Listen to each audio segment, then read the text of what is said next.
tu vois. Et après, c'est vrai que comment tu te renouvelles, parce que bon, une fois que tu as fait ça, bon, les gens qui ont acheté, bon, bah, ils vont pas racheter. Donc, soit tu vises plus loin en termes de marché, soit tu vises plus large. Mais du coup, toi, ta vision, c'était genre de faire plein de petits produits liés, on va dire, à LinkedIn, c'est ça? Ouais, ou pas que à LinkedIn, mais à toutes les expériences que j'ai pu avoir, tout ce que j'apprends de manière générale, tu vois. Ok. Mais en fait, je pense vraiment que sur de l'organique, même des gens qui ont des énormes audiences, sur de l'organique, c'est très difficile d'avoir un produit et de dire ça c'est mon produit et je le vends et terminé. Je crois que la seule personne que je connais sur LinkedIn qui a fait ça, c'est Kevin Dufresne. Il a été très bon. Et pour moi, c'est le seul, tu vois. En France, euh, aux États-Unis, il y a des exemples, mais en France, il y en a très peu. Sinon, c'est de l'ADS en fait, parce que l'ADS, ça va te ramener toujours des nouvelles Ouais. personnes. C'est un peu une machine où tu mets, tu gagnes, et voilà.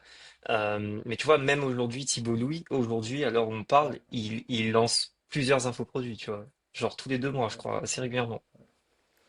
D'ailleurs, je me sens un peu mal. Kevin Dufresne, j'ai acheté sa formation, je pense que je l'ai toujours pas ouverte. Et genre, pourtant, je l'ai Ah acheté, ouais? genre, il y a vraiment, il y a Ah, 8 mois, tu vois. Donc, tu fais partie de ces gens bah, qui passent pas je peux l'action. checker, mais bah, maintenant que j'y pensé, en fait, je l'avais pris, après, ça a très bien marché pour moi. Et je pense que je l'ai plus jamais ouvert de ma vie. Donc, en vrai, bon, Ça, honte à moi, pour le coup. ça te refait Et du penser au coup, moins. c'est ça. Là, tu m'as vendu un peu on va dire le programme et le modèle des mini-produits, mais du coup, tu as arrêté tout ça et tu fais du coaching. Mhm. Pourquoi, là, genre, tu dis que tu étais à 12, on va dire 12 cas par mois sans travailler beaucoup.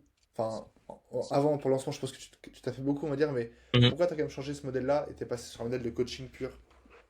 Bah, en fait, c'est simple. Déjà, premièrement, comme je te dis, ça nous saoulait un peu de bah, devoir créer des nouveaux produits tout le temps, parce que, enfin, pour moi, c'est une évidence. Si on créait pas de nouveaux produits, enfin, on le voyait bien, ça s'essoufflait, tu vois, ça s'essoufflait quand même. Ouais. Euh, donc ça, c'était un peu relou. Et le truc principal, en fait, c'est que Oran, comme je te dis, elle a énormément besoin de sens dans ce qu'elle fait. Et je te jure que, genre, elle pleurait quand elle voyait que, genre, les gens passaient pas à l'action. Parce que même, tu vois, nous, on avait mis en place un Discord et tout, on essayait de faire en sorte, c'était pas juste une formation, tu vois. À chaque fois, on essayait de faire en sorte d'engager les gens, on leur disait, n'hésitez pas à nous envoyer des messages en DM, etc. En fait, les gens passaient pas à l'action. Elle, ça la rendait folle. Et donc, c'était en juillet. Justement, on faisait vraiment rien.